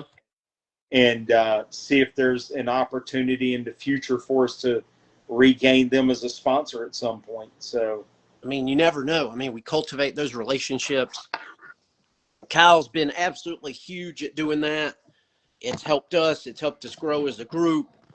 I mean, we try to help smaller companies get their name out there, and all we ask is so a little bit of their product so that we can experience it, because we don't want to tell anybody that we like something that we've never had. yeah, And ultimately, all we ask other people to do is not give us money, but hey, let us do some giveaways with your product and help yeah, get your name out there, because word of mouth is how things spread so fast. yeah. Kyle has been huge with the sponsors, the creation of the group. I mean, he brought me on to help. I've helped here and there. I've helped with some of the content that goes up. Sometimes you'll see me pop on for a live. Yeah. Uh, Obviously, with the Stanley Great. Cup, things got quiet after everything kind of died down now. So we're kind of looking at the draft, which is what we've been doing. And we'll go into off-season mode after this. So, like, if there's a big signing or something happens, we'll probably jump on. We'll create some content. Kyle also has some interviews coming up. Round 6 just ended. Yeah, I'm working on trying to get some interviews. I'm going to work on. I've got to set something with Jeff Daniels, Mm-hmm. and try my best and my damnedest to get that in-person interview with him, because I've got a gift to give him, and I'm not revealing it No, until no. We hang on to that until we get there. I'm I'm I'm waiting for that in person so I can give it to him in person. I'm Yes. also going to be working on an interview with Spiros Anastas, who is the head coach for the Chicago Wolves. I'm also going to try and get another interview with Shane Willis. And I think this interview is going to more or less take a turn as to where the future of the broadcast is going for TV. Also, try and set up another interview with um,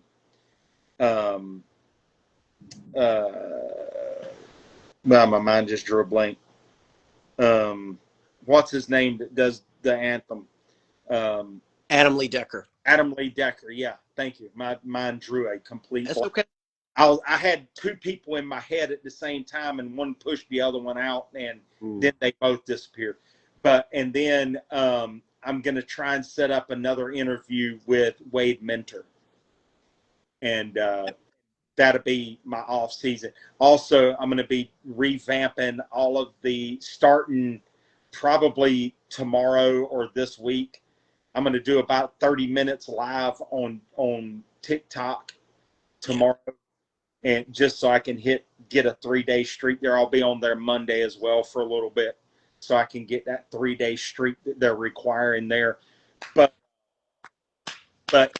I'm going to do that, and I'm going to start revamping all of the history and hockeys that we've done. And also, I've got a few new ones in mind. So be looking out for those on TikTok. There's some, or not TikTok, but on YouTube, because there's some that's already on there, but I'm going to redo them and get them more updated and stuff like that. So, but anyway, that's really all I got.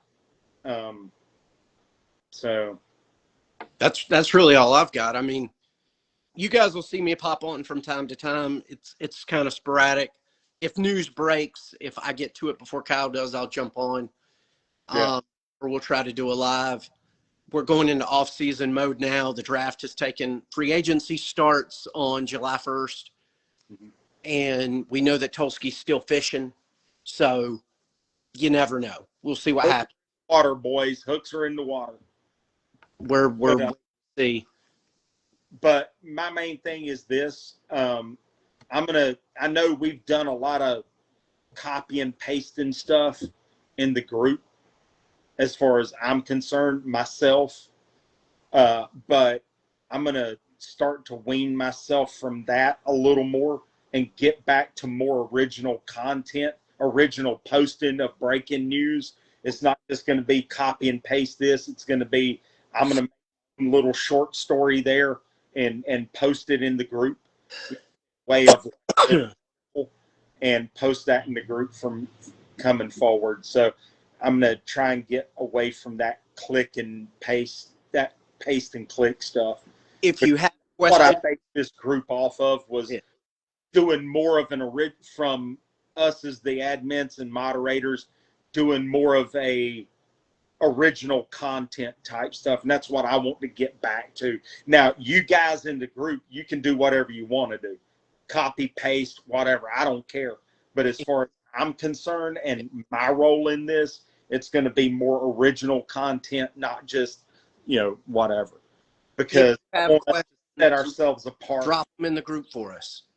Huh? If you've got questions for me or Kyle or something, group. drop them in the group. We'll respond when we see it. Yeah.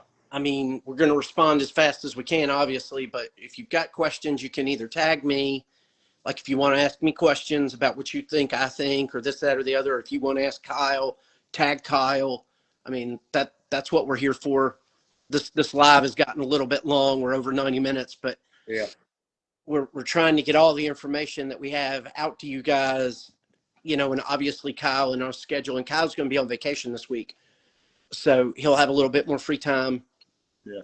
And then, Kyle and I talked about potentially the developmental camp, trying to go up one day and looking at that. But continue to follow the group. If you want to post stuff in the group, post stuff in the group, as long as it's not ticket sales. And another thing, for everybody, be respectful of each other. It's okay to have disagreements. It's okay to not agree with everybody's opinion. Just everybody be civil. I mean, nobody has to call names. Nobody has to be a jerk. We're here. If you have questions, tag us. Joseph says, appreciate all that you guys are doing. Thank you. He also says all the hard work's going to pay off. He also said that Joseph also said that he got involved when Kyle went live at the game. So that's where Joseph first picked you up. Oh, wow. Okay. So leave questions in the group. If you need me or Kyle, tag us. I mean, it's pretty easy, or send us a message. Other than that, I don't have anything else. I've given you all the information that I currently have. Now, if hopefully Wednesday, hopefully I can get to one of those developmental camp things. I would really love to do that. And if I could do that, then I'll make it a little trip and go. Hopefully I can do some videoing in there, like doing a short live. I don't think they'll give you a hard time about that. I think because it's open to the public. Yeah.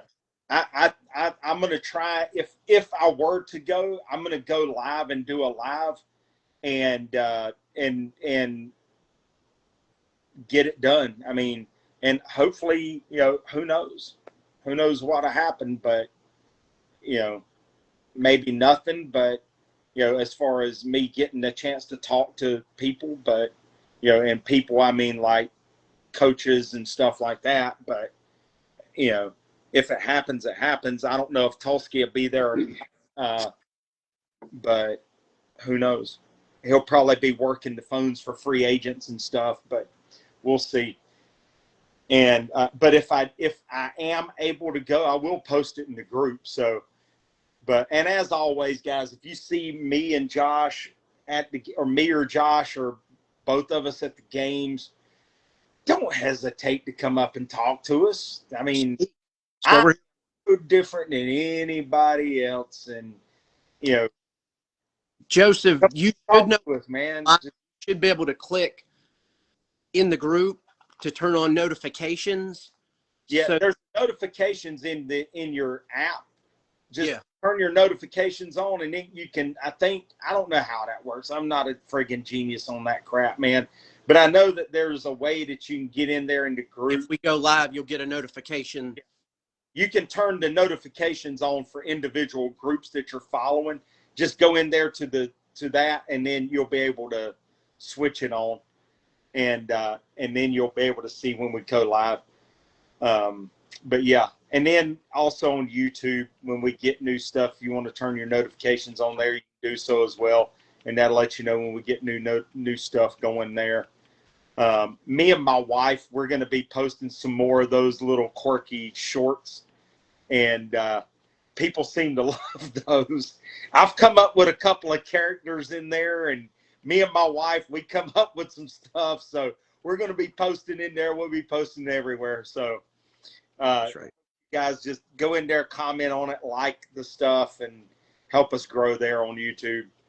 But that's what we're working on right now for the most part, is our YouTube channels to help us get going there so we can get some lives, so we can start doing lives there. Once we get all the qualifications to start doing lives there, then I'll be able to do lives like from here. I don't know how to get Josh to join on there, but he may end up doing the lives. He may end up starting the lives here. And then I'm going to have to get him the information to get over into the YouTube channel so he can post those up to Oh yeah. YouTube. But we'll get that going, and we'll figure it out as we go. Just be patient, because I know when I'm doing this stuff, I'm not patient with it sometimes, and it frustrates me, and I get cinder blocks and have a tendency to sling those, throw those. So not really. But I did almost take a cinder block with me to one of the games one night. God. That's the difference. I don't think they'd like a cinder block hurled out on the ice, knocking chunks of ice. No. I banned from the arena after that. So, but then again, they could have thought that the cinder block was for me to lift up like that, like I was lifting. No, God. I don't know. We'll see. I might bring one to the stadium next season and see what happens. The Canes are currently on the clock for the 192nd pick. Okay. Let's see. Let me pick this up right here. And So just the went. draft tracker I've got says. Oh, come on, you bastard. Well, let's just say in round 6 is complete. Not saying they started round 7. Let me get out of there and refresh this. All right, there we go. Currently on the clock. I don't know if this is running behind. This is just the draft tracker I had up. Yeah. But they're on the clock, so you know what that means. Well, it's 6th round, and after that it says complete. So evidently, Might be the website that I'm on is. Hey, Margaret, how you doing? Thank you for tuning in. We're pretty much done with the live, Margaret. I'm sorry, but just to go over a few things here at the end.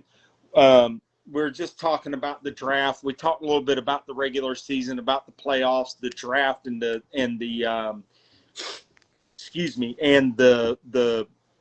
trades. My gosh, my brain. A little bit of concussions there and stuff don't help out with my thinking.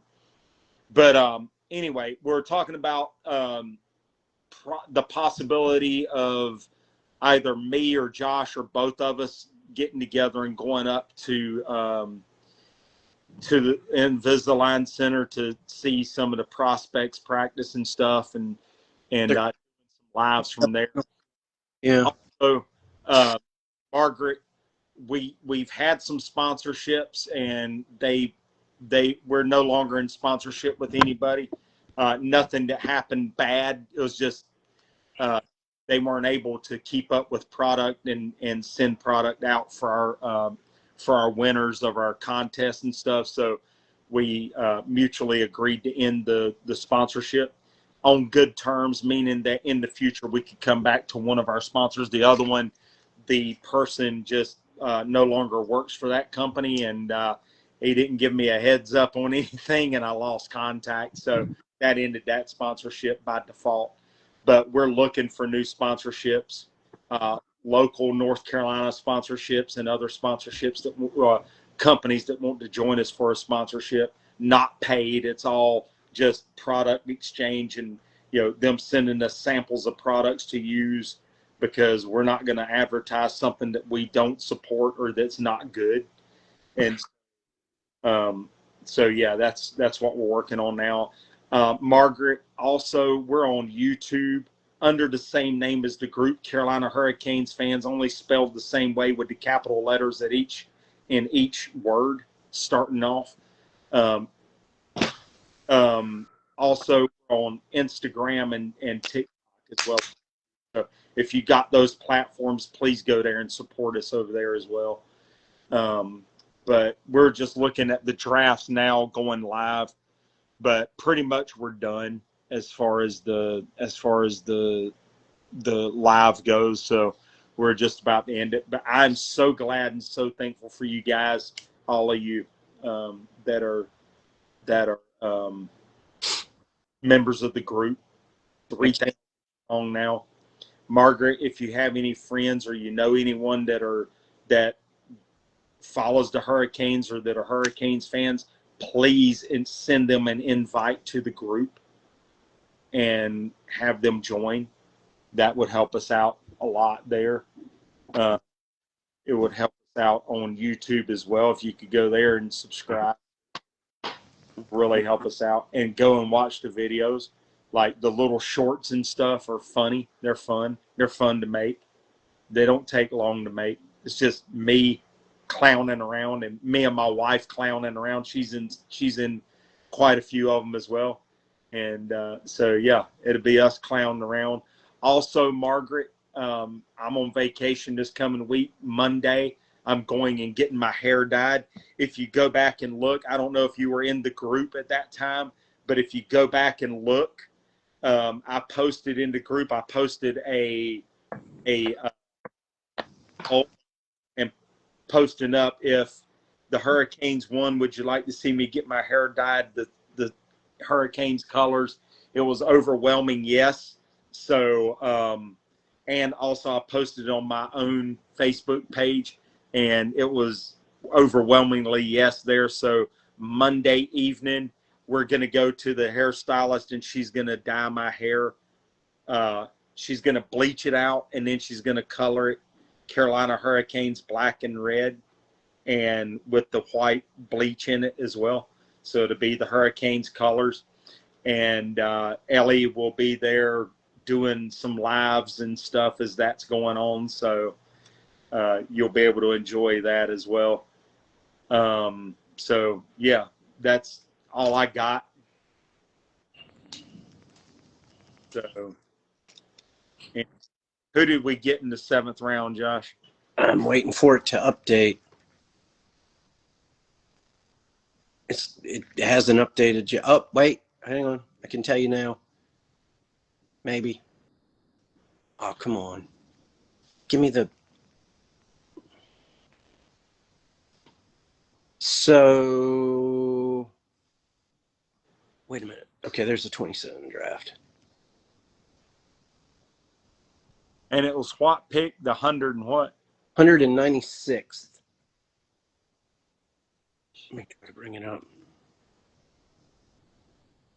It's loading. I'm waiting for this thing to load. Come on. Come on. Load. They haven't updated the thing yet. I know it's aggravating. The site that I'm following is the same freaking. It's just lagging behind. Yeah. And I mean, there's nothing wrong with that. I mean, I get it. I'm just trying to get the. Well, the website that I'm using is like extremely behind. Let me see something like. I'm going to get off of that. I'm just going to go straight. Let's see here. Let's go here. Nope. Let's see here. Crap. What am I trying to do? Nope. That's not what I wanted either. Let's see here. Well, daggone, man. Just give me Just give me the list. That's what I want. Just give me the list. Give me who we picked up. That's all I want. Nah. They still updated it. Let's try doing it like this. See if they've posted anything else. Here we go. Hold on, just say I got it right here, I think. Hopefully. Let's see.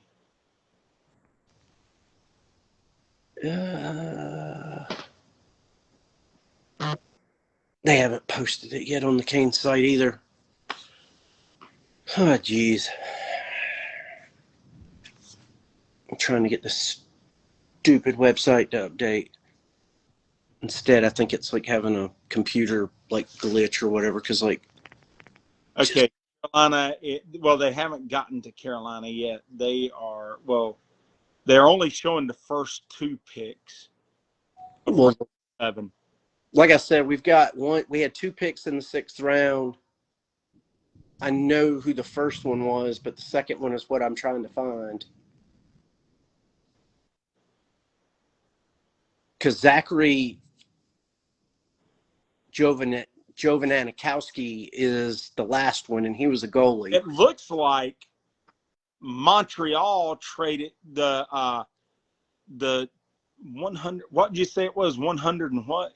It was like 192nd pick or something like that was our last pick in the 6th round. Yeah. Well, that would be. Hold on a second. Let me see here. I got 160. Yeah, I got that updated there. Let's see here. Did we trade the pick? It was 170. Let's see, 170. Trade him? No, Carolina was the 165th, and Well, that we was had one more after that. We had one more after that in the 6th round. Let's see. Let me go to teams. I'm trying to do it this way. nope. We didn't have another one in that round. Oh yeah, Carolina to Anaheim. So we traded 192. Carolina traded to Anaheim. Anaheim got Noah Kosick. So we've got 2 more draft picks coming up in round 7. It looks like. Yeah. Or we just got the one we just traded back. So now round 7 looks like Toronto to Dallas, Seattle, Winnipeg, Florida, Chicago, Florida to Chicago, San Jose Sharks, Nashville, St. Louis, Devils to Seattle, New York Islanders, CBJ, Detroit, Washington, LA Kings, Anaheim, Utah, Edmonton, Philadelphia, Pittsburgh to Colorado, Ottawa to Colorado, Boston, Minnesota to Florida, Tampa Bay, Dallas, Buffalo, to Winnipeg, Montreal, Colorado to New Jersey, Vegas to Montreal, Carolina to Montreal. So our 224th pick will go to Montreal. Okay. So they're trading further back. Or they may have something, because I think 224 is the last pick of the draft. Yeah. So I think Carolina might have something in the works where they're going to trade a draft pick for next season. They've obtained a draft pick for next season, and they may end up using that draft pick, and they may end up using a Kotkaniemi or something to get that. I think I'd rather dye my hair than get a tattoo. Well, I'm going to dye my hair, and I'd probably get a tattoo as well if the wife would okay it, but she's not okaying crap for me to get another tattoo. I can promise you that. I'd have to go out on the sly and get a tattoo and just deal with her being pissed off with me indefinitely, but if I got another tattoo. But I got plenty of tattoos. I think I'm pretty much done with them, honestly. But That's all I got. I just feel like this. I just love to feel the sting of the needle.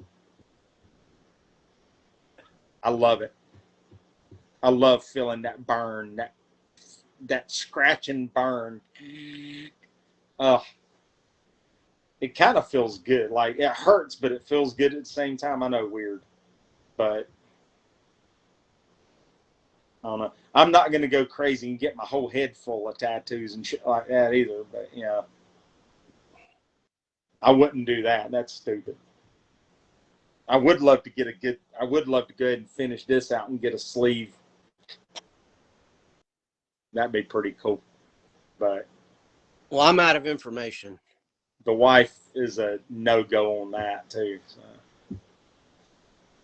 But yeah, So that's we got what we. a player for that draft pick. Hmm? We traded Kyle Masters in the 192nd pick to Anaheim, and we received defenseman John Carlson.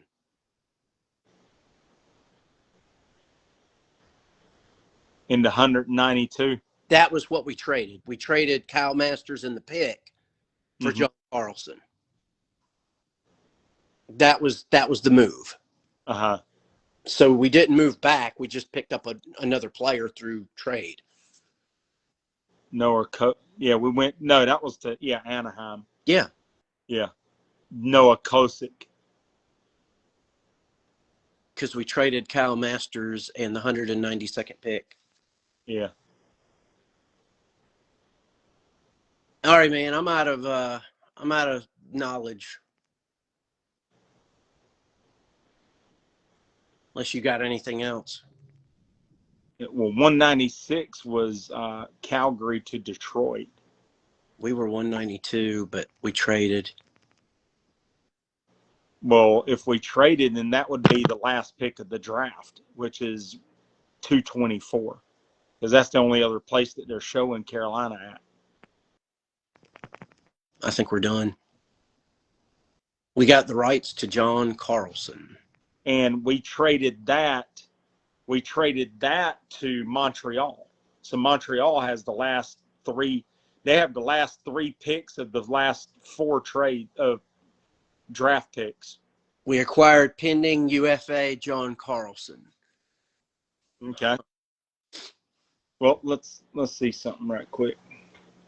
John Carlson. I'll look him up. Oh, that's what I'm about to do. I'm there.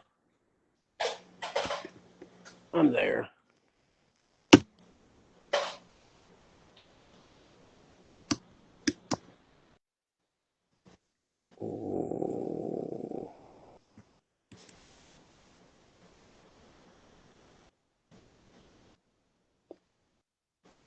Come on, where are you? All right, here we go. I got it right here. Because they picked up Kyle Masters. Yeah, I got it right here. He's with the Anaheim Ducks. He's a defenseman. He played 12 games, no goals, 6 assists.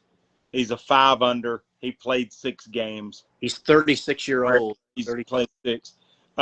Yeah. So I don't know what he add to us, but probably on the fourth line. He's a defenseman, so yeah, he's not going to play on the fourth line. He's going to be a defender. Well, he'd be on the third line of defense. His last contract was $8 million a season. Holy crap. Good God. That seems grossly expensive. Yeah. All right. Posting up here. Hold on a second. I got something here that just posted up. I don't know what it is yet, but I'm getting ready to find out. So he played in 16 regular season games. He had 4 goals, 10 assists. He had 14 points in 16 games for this past year in the regular season. So he didn't play very much. He is a right defenseman. So there is that. And he's 6'3", 216. Carolina's still in on Werenski from the Blue Jackets, according to what I'm reading here. Well, I know they wanted to try to trade for him. They were in on him, but I hadn't seen anything else about what's happened. Yeah, I'm trying to keep up on that, but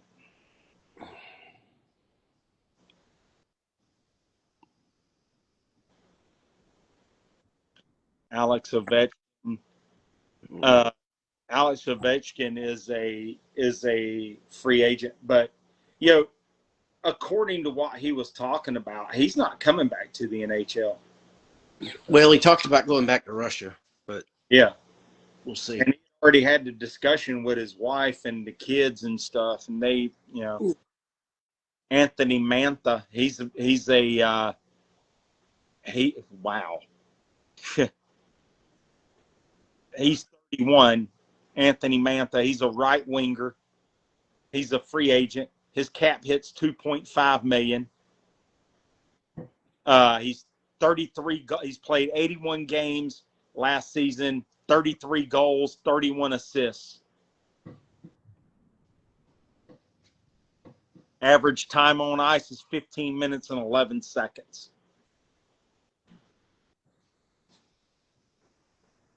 Matt Zaccarella is 15. His cap hits 4.125 million. Yeah. 15 games, 39 assists, or 15 goals, 39 assists, 18.39 per game on ice, or his average time on ice. So, I mean, Patrick Kane, he's 37. I don't know that I'd go after him, but Victor Adverson, he's with the Bruins. He's got a $4 million cap hit, 25 goals, 29 assists, 14 minutes and 36 seconds of ice time average. If you go to the NHL and you go down, or you can go down the list. There's a list of players, and I mean Anthony Mantha, for what he is, $2.5 million cap hit. Kane should be all over him for a right winger. Matt Zaccarello, 4.125 million cap hit, 15 goals, 39 assists. He comes here. Who's to say? He's with the Minnesota Wild right now. They're looking to get rid of him. Saying. I'll go in and take screenshots of this and send to you. We can analyze that later for another live here, like maybe this coming week some point.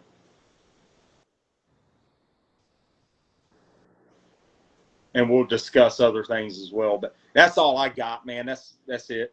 That's all I got. We've gone long on this live, but we haven't done one in a while. So that's wow. San Jose just got a player that's 7'1", 1 inch. Good God. Freaking Andre the Giant. I'm wondering if the same player I'm thinking about, because they were talking about one last night that was pretty tall. But anyway, that's all I got. Guys, have a good evening. Enjoy your week. Next weekend's Independence, 250 years of American freedom. Enjoy it. That's all I got. That's all I got.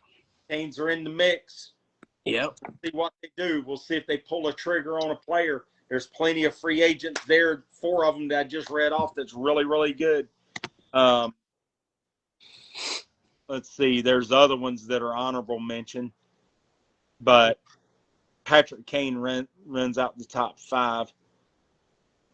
Mason Marchment. I don't know. We'll have to look some of those up. But I'll send you that link, Josh, or I'll send you screenshots of that. But anyway, that's it. We're out of here. Guys, have fun. Enjoy the rest of your day. And let's go, Canes!